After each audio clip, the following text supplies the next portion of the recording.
কিন্তু খলিলুল্লাহ এমন বন্ধু, যেই বন্ধু আল্লাহকে খুশি করার জন্য কাজ করে।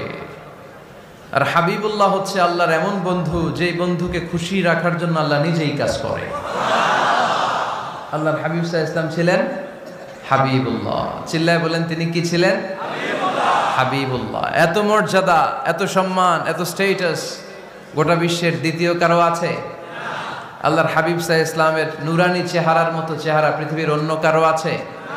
কোন দিক দিয়ে আল্লাহর হাবিবের সাথে কোনো মানুষের কোনো ধরনের কম্প্যারিজন, তুলনা চলতে পারে না। Whether it's the fitness, whether it's the skin colour, whether it's the sound, whether it's the status, he is out of any kind of comparison.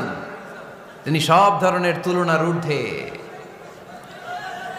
As a father, as a teacher, as a commander,